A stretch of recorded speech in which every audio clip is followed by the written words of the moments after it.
আসসালামু আলাইকুম ওয়া রাহমাতুল্লাহি ওয়া বারাকাতুহু। ইন্নাল হামদুলিল্লাহ। সুপ্রিয় দর্শক শ্রোতা, আশা করছি মহান আল্লাহ তাআলা আপনাদের সকলকে অনেক অনেক ভালো রেখেছেন। দেশ বিদেশ যে যেখান থেকে বসে আমার এই ভিডিওটি উপভোগ করছেন, সকলকে আমার পক্ষ থেকে অনেক অনেক শুভেচ্ছা। তো দর্শক, আজকে একটি ভিডিও নিয়ে আপনাদের সাথে চলে আসলাম। এই ভিডিওতে আলোচনা করব একটি গুরুত্বপূর্ণ একটি বিষয়, সেটি হলো অশ্বরোগ ভালো হওয়ার একটি আমল নিয়ে। দর্শক, অনেকে কিন্তু এই রোগে ভুগছেন, বিভিন্ন চিকিৎসা করেছেন। আজকে একটি সরাসরি কোরআন থেকে আমল শিখিয়ে দেব। যদি এই ছোট্ট আমলটি আপনি করে দেখতে পারেন, ইনশাল্লাহ আপনার অশ্বরোগটি ভালো হয়ে যেতে পারে ইনশাল্লাহ। তো চলুন দেরি না করে আমরা জেনে আসি সেই আমলটি কি।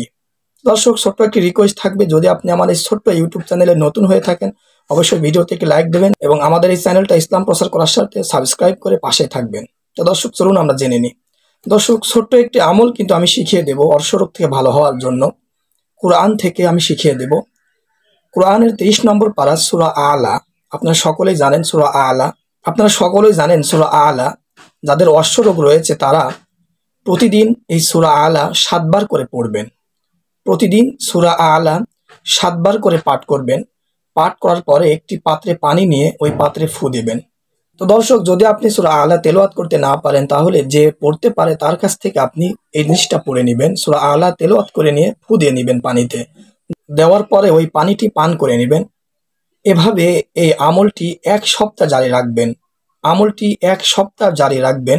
প্রতিদিন 7 বার করে পাঠ করে এরপরে পাত্রে পানি নিয়ে পানিতে ফু দেবেন এবং এই পানিটি খেয়ে নেবেন।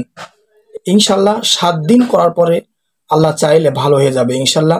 যদি আপনি রোগ থেকে মুক্তি না পান, তাহলে এই আমলটি আরো বৃদ্ধি করবেন ইনশাল্লাহ। আশা করছি যদি আপনি আল্লাহর উপর পরিপূর্ণ বিশ্বাস রাখেন, ভরসা রাখেন, ভালো হয়ে যাবে। তো দর্শক, যদি আপনার এই আমলটি সহজ মনে হয়, আপনার যদি এই রোগ থেকে থাকে, অবশ্যই আপনি এই কোরআনের আমলটি করে দেখতে পারেন ইনশাল্লাহ। আল্লাহ চাইলে এই রোগ থেকে আপনি চিরতরে মুক্তি লাভ করতে পারেন।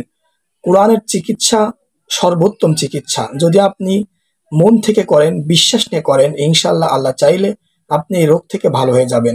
তো দর্শক, এই ছিল আজকের মতো ভিডিও। যদি আপনার ভিডিওটি ভালো লেগে থাকে, অবশ্যই ভিডিওতে একটি লাইক দেবেন এবং আপনি এই ভিডিওটি শেয়ার করে রাখতে পারেন। তো দর্শক, এই ছিল আজকের মতো ভিডিও।